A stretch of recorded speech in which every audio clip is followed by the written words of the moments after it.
राजस्थान के एक छोटे से गांव जगतपुर में एक पुरानी हवेली थी जिसे गांव वाले भूतिया कोठी कहते थे। कहते हैं वहां कोई चुड़ैल रहती है। जो भी उस हवेली में रात बिताता वो या तो मर जाता या पागल हो जाता। गांव के बाहर पढ़ाई करने गया राहुल कई सालों बाद गांव लौटा था। उसने इस चुड़ैल वाली बात को बचकानी अफवाह समझा। ये सब कहानी है दादी, अब तो जमाना बदल गया है, राहुल ने हंसते हुए कहा। दादी की आंखों में डर झलक रहा था। मत जाओ उस हवेली में बेटा। 40 साल पहले तेरी बुआ शालिनी भी जिद करके वहां गई थी, फिर कभी नहीं लौटी। राहुल को लगा कि ये बस एक पुरानी घिसी पिटी कहानी है।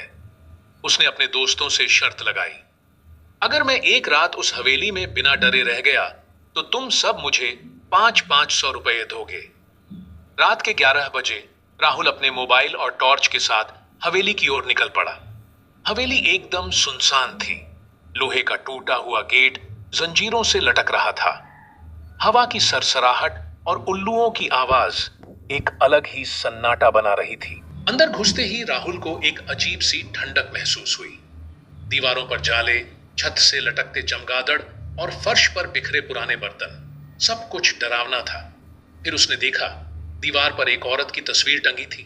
उसकी आंखें अजीब सी चमक रही थी। नीचे नाम लिखा था, शालिनी देवी, 1984। राहुल के पैरों के नीचे से जमीन खिसक गई। ये तो मेरी बुआ की तस्वीर है, पर इतनी अजीब क्यों लग रही है? अचानक पीछे से किसी ने धीरे से फुसफुसाया, तू आ गया मुझे लेने? राहुल ने झटके से पीछे देखा। वहां कोई नहीं था।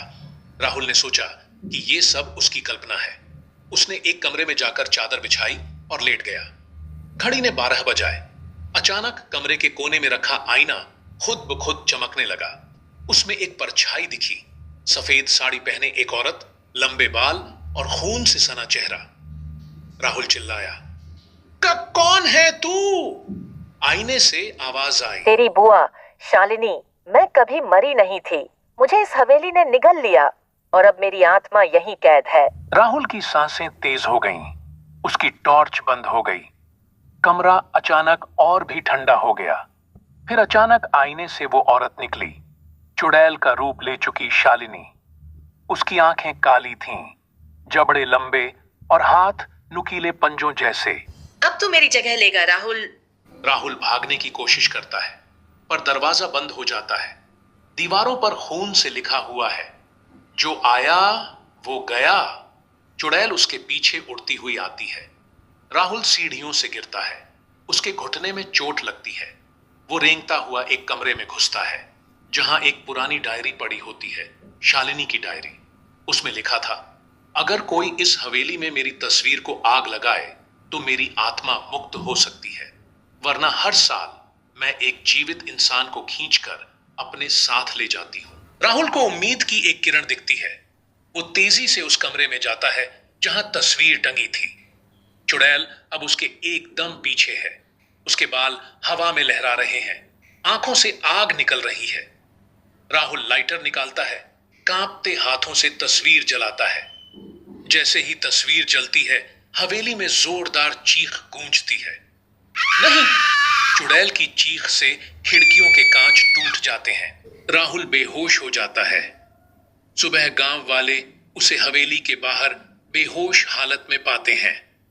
सब हैरान हैं कि वो जिंदा कैसे बच गया।